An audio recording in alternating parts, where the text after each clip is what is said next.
Buscando la verdad y abogando por la unidad nacional en pro de la paz y la seguridad en el Ecuador, queremos iniciar una nueva jornada de entrevistas y debates. En primer término está en la revista de Opinión Democracia el ingeniero Daniel Alegría, catedrático y experto en temas mineros. Lo invitamos para pasar revista de la situación del sector minero ecuatoriano, que tiene grandes perspectivas y proyecciones. Sin embargo, tiene varios problemas y amenazas.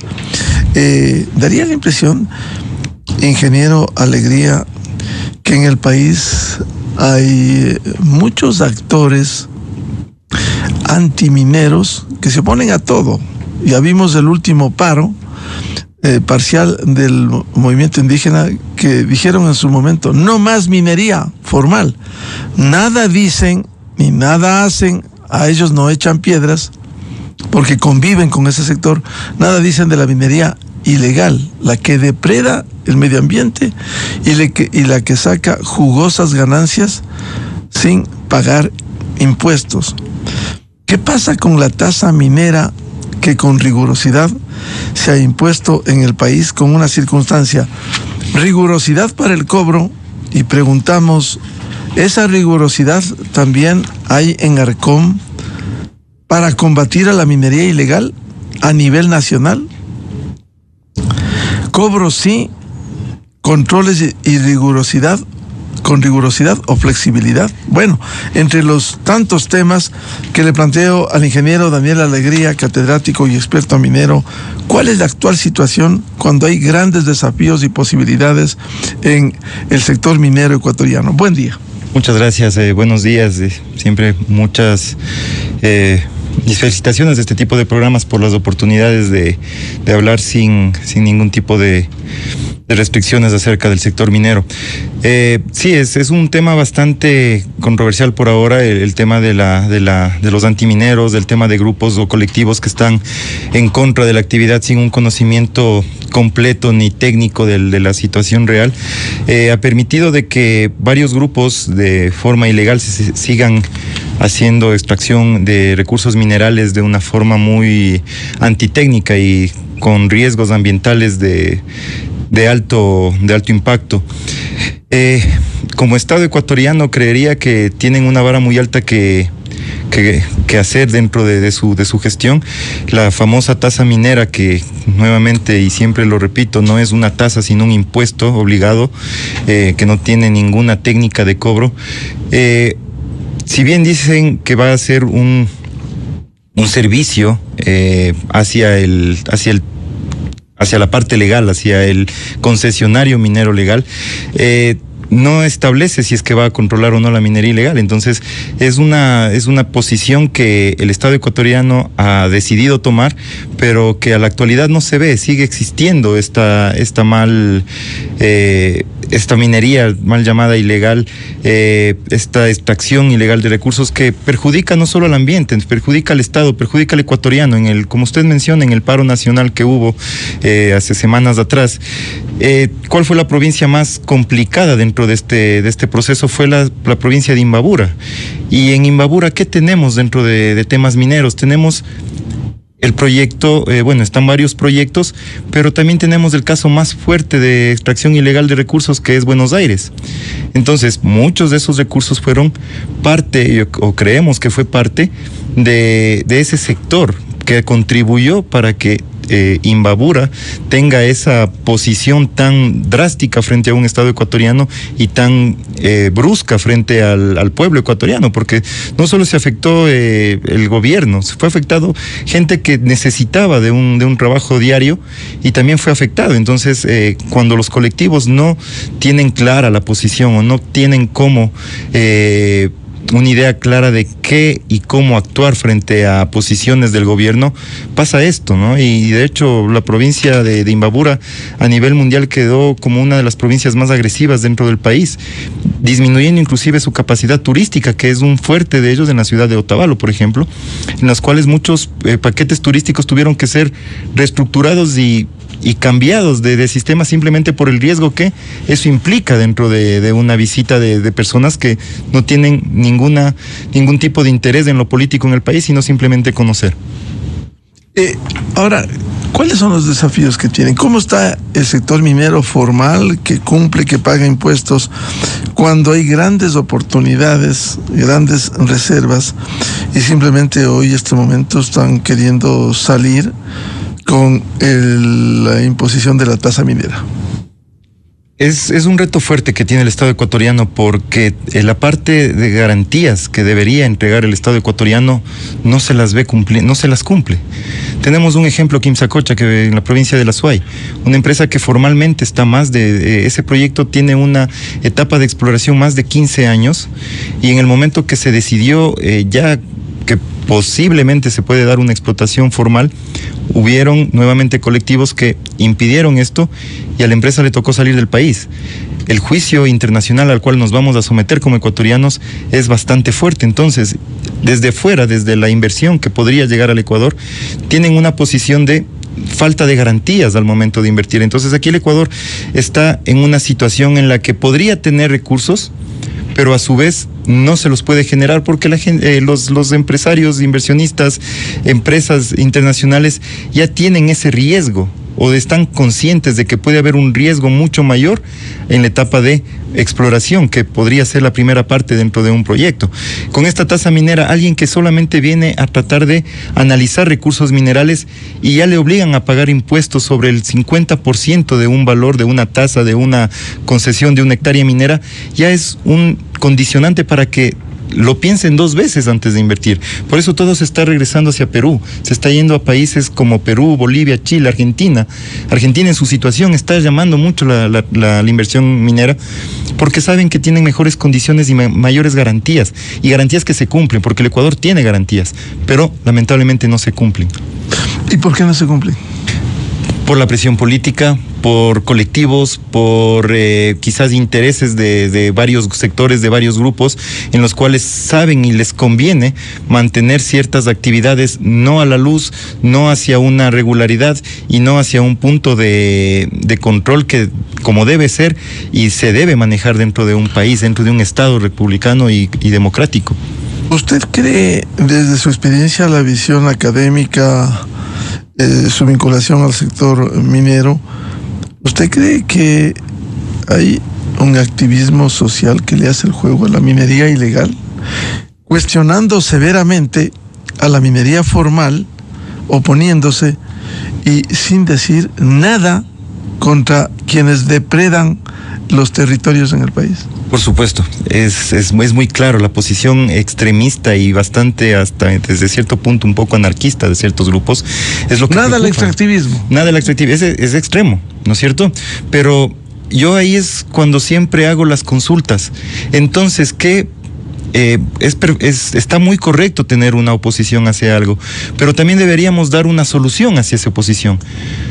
Por ejemplo, en el año 2024 solo un proyecto minero, voy a tratar de evitar nombres por temas de reservas, pero eso se puede ver en las páginas del SRI, solo un proyecto generó en el 2024 $1,200 millones en impuestos.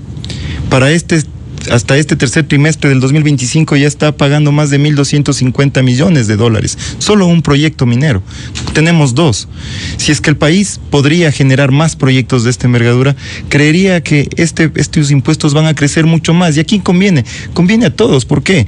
No queremos minería, pero sí queremos salud, queremos educación, queremos que el país sea seguro, queremos trabajo, queremos ¿de dónde muchas salen cosas. Los recursos? El Estado no es un generador de recursos. El Estado es un aplicador de impuestos para esos recursos obtenidos de impuestos poder generar en todas estas áreas.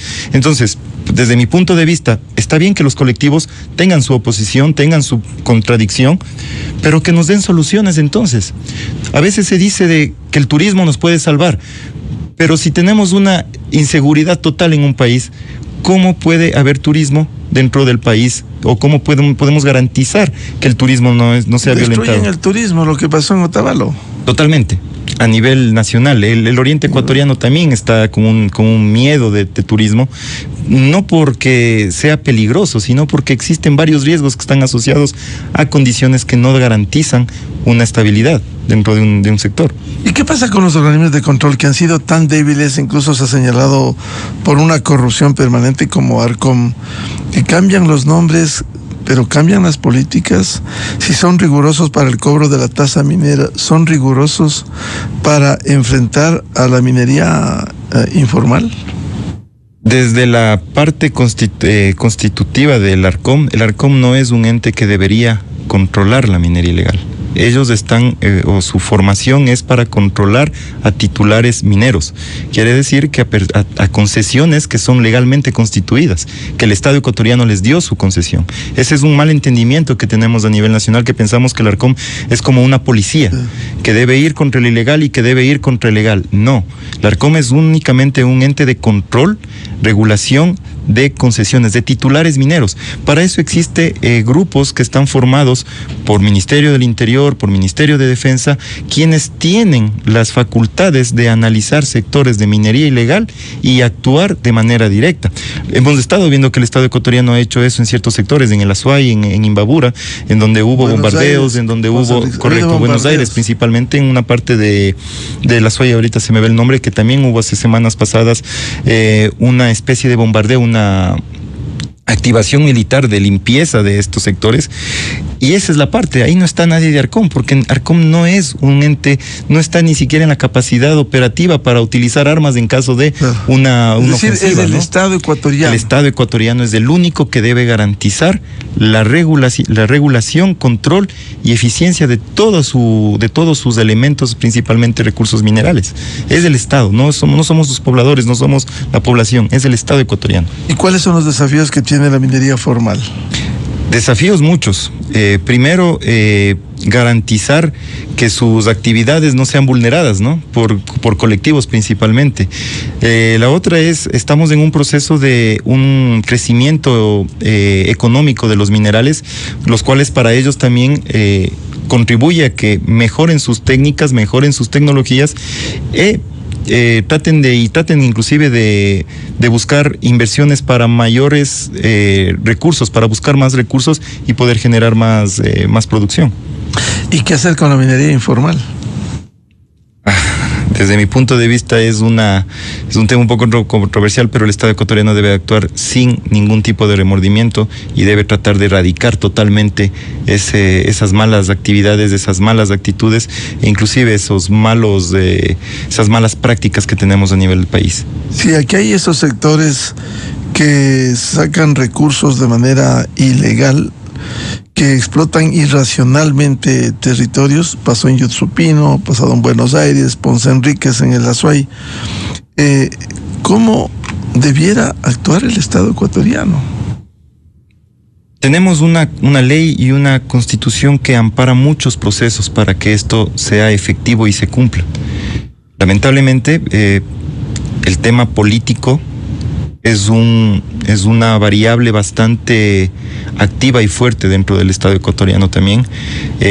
Usted siempre se puede ver que en épocas de campaña salen más antimineros por una palestra política, y esto después, cuando logran llegar a ciertos puntos estratégicos dentro de asambleas, municipios, prefecturas, inclusive presidencias, empieza a haber ese manejo de intereses propios, de intereses individuales o de intereses a veces un mínimo colectivos, que tratan de activar para ser beneficiados de cierta forma. Entonces, es la parte fundamental en la que el Estado ecuatoriano debería, si está en un proceso de depuración, depurar y saber todo cómo se maneja para empezar una reestructuración y que el Estado ecuatoriano garantice. Ese es lo único que se pide desde el sector minero, que se garantice los derechos y no se vulneren todo lo que las diferentes instituciones de empresas, tanto civiles, jurídicas como personas naturales, han obtenido del Estado. Hay mucha vulneración simplemente por presiones políticas. Hay casos en los cuales legalmente han sido otorgados concesiones y en 2-3 días aparecen negativas o aparecen sanciones o aparecen cancelaciones de concesiones porque hubieron intereses de otras personas a las cuales fueron otorgados sin ningún tipo de revisión previa. Entonces, esa es la parte que hay como desafío del Estado ecuatoriano dentro de la actividad minera. ¿Y cómo explicar las acciones contra la minería formal? ¿Cómo explicar? Es un tema bastante fuerte, ¿no? El Estado ecuatoriano sabe que ahí tiene un ingreso. o que puede de ahí obtener más dinero. Entonces, esa consideración que solamente porque sé que tiene dinero, porque sé que es legal, porque sé que lo puedo actuar sobre él creando decretos o creando situaciones, a la parte formal un poco también lo inestabiliza, porque ya es un proceso en el cual ellos no saben qué puede pasar el siguiente año. En estos meses son los que se planifica el siguiente año como planificación productiva y todo, y muchos ya están con esa preocupación. En el 2026, ¿qué nos espera con el Estado ecuatoriano? Más impuestos, más tasas mineras disfrazadas de impuestos, más impuestos disfrazados de tasas, perdón. ¿O qué nos espera? ¿Nos espera una formalidad? ¿Nos espera que el Estado nos garantice nuestras actividades? ¿O simplemente vamos a estar a expensas de que un colectivo, porque tiene intereses personales, se opone, nos quiten o nos erradiquen de un sector? Es complejo. El 2026 se viene con bastantes desafíos y es una parte bastante importante que hay que analizar también. Hemos hablado con el ingeniero Diego Alegría, catedrático y experto en el tema minero. Vamos a ir a una cadena oficial, pero dejo planteada una inquietud para que le responda luego. ¿Cómo fortalecer esas debilidades que tiene en general el Estado ecuatoriano en los controles? Cuando aquí se ha permitido empresas de papel, hay muchos reportajes como el de Plan B o Código Vidrio, que reflejan esa debilidad institucional, la falta de controles, empresas de papel que explotan irracionalmente, pero que exportan legalmente el oro, a diferencia de la droga que está prohibido. ¿Cómo lograr un mejor control de los organismos seccionales, que son los que debieran preocuparse de los territorios locales, en donde aparecen enormes retroexcavadoras para la explotación irracional? Esta no es una debilidad. Le dejo planteado al ingeniero Diego Alegría mientras vamos a la cadena oficial, las 7 de la mañana en el territorio continental ecuatoriano. A continuación, XFM se une a una cadena nacional.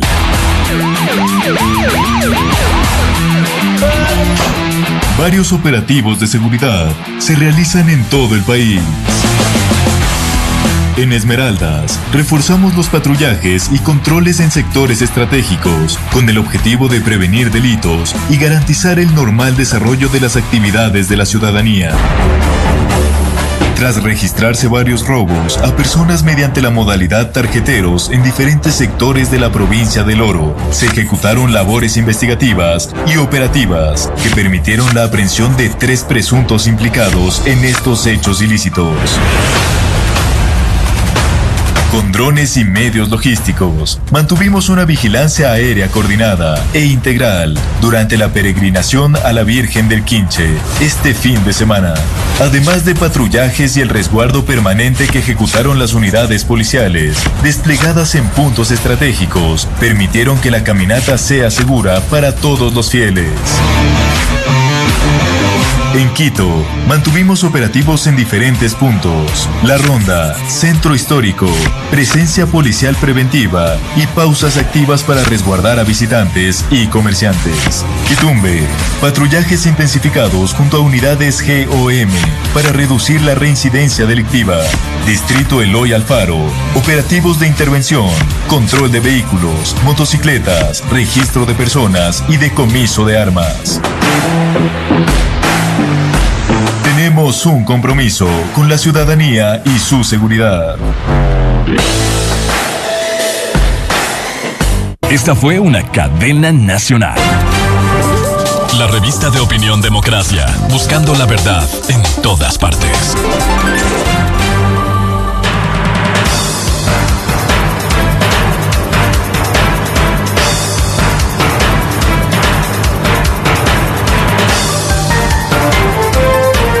Siete, 2 minutos en el territorio continental ecuatoriano, buscando la verdad y abogando por la unidad nacional en pro de la paz y la seguridad en el Ecuador. Diálogo en la revista de Opinión Democracia con el ingeniero Diego Alegría, catedrático y experto en temas mineros. Le decía antes de la cadena, ¿Cómo fortalecer al Estado ecuatoriano, que tiene debilidad especialmente en los controles, pese a las acciones que hay que resaltar, la intervención de Fuerzas Armadas, especialmente para combatir a la minería ilegal? Pero en general el Estado no ha sido débil cuando ha permitido la creación de empresas de papel que desde el sector minero han hecho lo que han querido. No hay ni siquiera direcciones, digamos, hay direcciones y no se encuentra a las empresas, organizaciones que simplemente en el tema local, los gobiernos autónomos descentralizados que no controlan los territorios, y eso ha pasado en la región amazónica, cuando con facilidad ingresas ese enorme equipo minero que va a explotar de manera irracional, sin autorizaciones, pero están allí. ¿No hay una debilidad en el Estado en este tipo de acción, en estos controles? Por supuesto, y no solo se podría culpar a la parte encargada del otorgamiento de concesiones. Es un tema un poco más, que va más allá de solo los ministerios sectoriales encargados de la regulación minera. El Estado, el Ministerio de Minería o Energía y Minas y los diferentes, o Energía y Ambiente, creo que es ahora ya con la fusión del Ministerio de Ambiente, si bien cuando se presenta documentos, ellos reciben documentos en los cuales les avalan ciertas situaciones, por ejemplo, una empresa legalmente constituida, pero no es función del ministerio determinar si es que es legal o no es legal.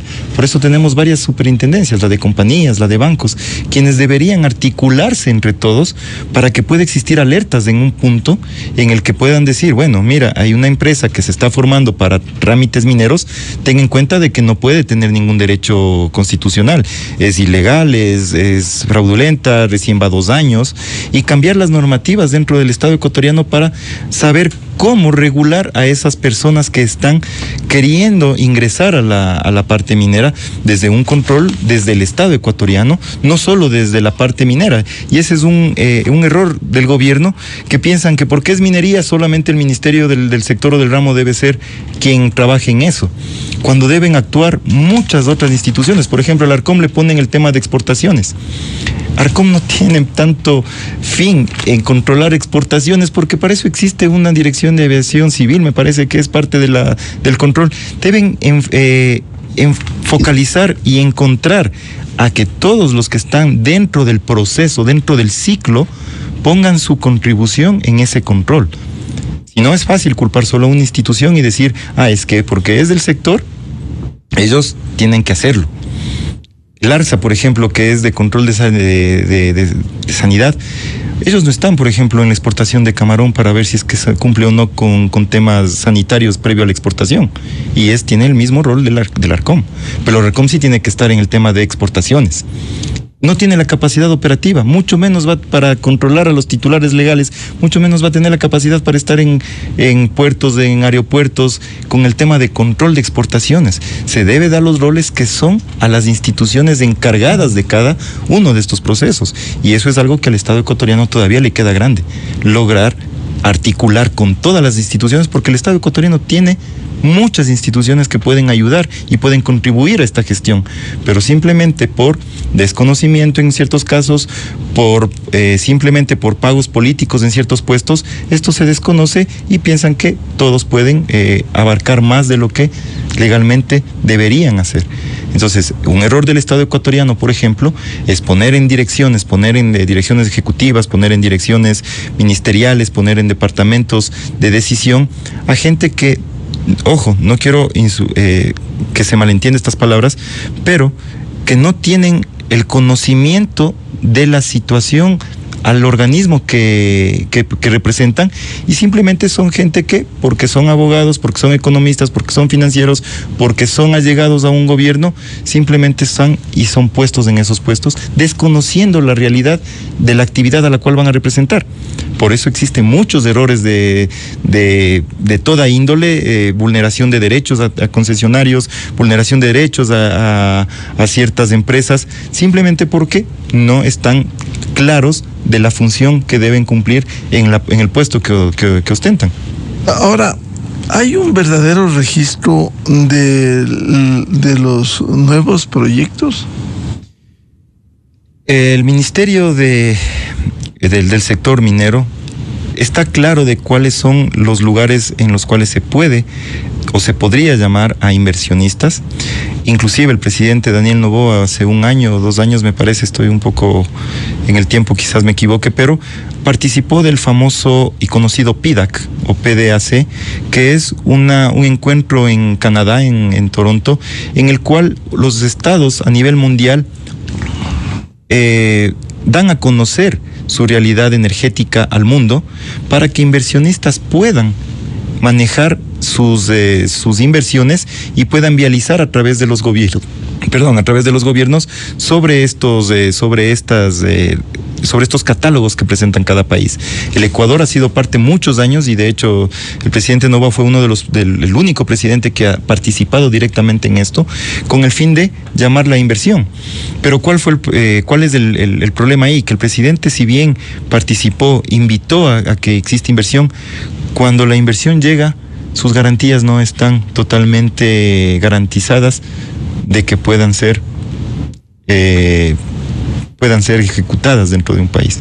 Que haya certezas como hay en el Perú, más allá de la inestabilidad política, 8 presidentes, 4 en la cárcel, sentenciados por corrupción, pero el sector minero sigue siendo boyante.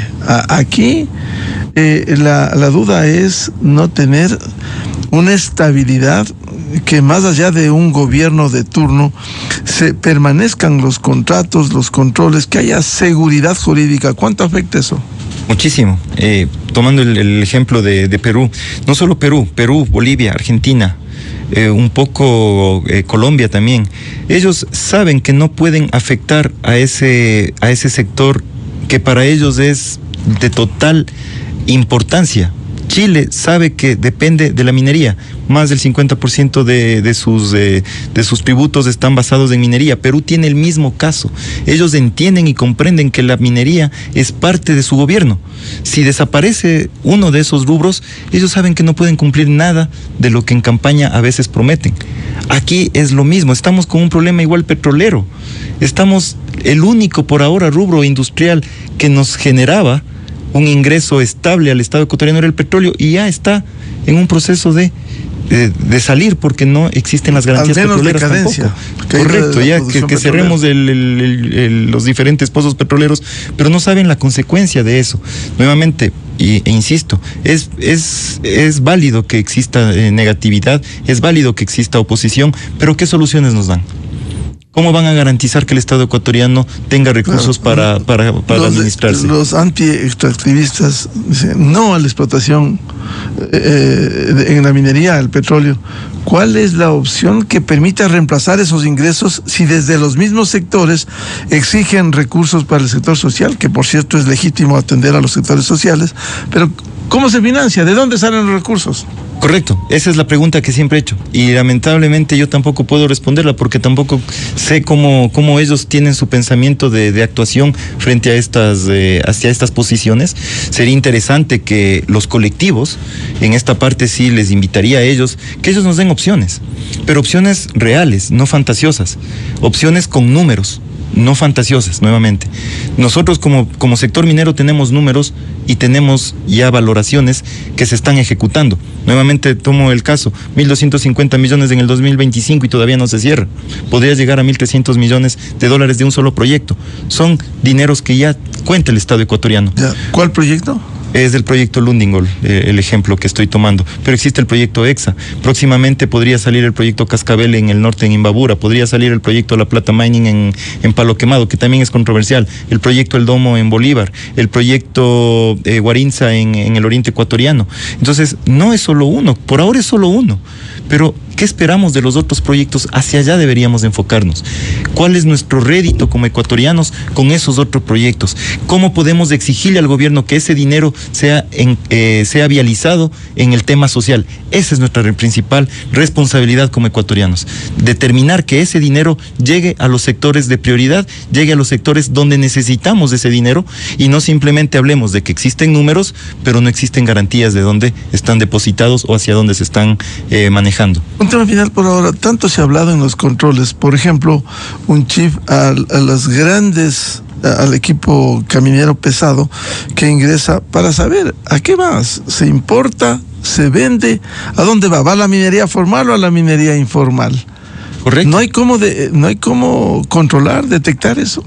Se podría. No hay una decisión activar sobre eso. Por supuesto, pero ahí viene otro ente que debería entrar en control. Quien trabaja o quien está a cargo de controlar el sistema caminero del país para exigir, porque lamentablemente las empresas no le pueden exigir a un transportista que active un chip, por ejemplo, pero sí es parte crucial de la trazabilidad. Es importante, es un muy buen punto de vista, y yo también obligaría al gobierno como ecuatoriano a que se garantice tecnología para justamente que estos controles sean más eficientes y poder tener una trazabilidad activa, una trazabilidad real, una trazabilidad en tiempo real, que es lo que buscaríamos, y con eso sí sabríamos hacia dónde podría irse o no los recursos. 7:13 minutos en el territorio continental ecuatoriano. Muchas gracias al ingeniero Diego Alegría, catedrático y experto en tema minero. Los grandes desafíos que tienen un sector que puede entregarle enormes recursos al país, tan necesarios y tan urgentes.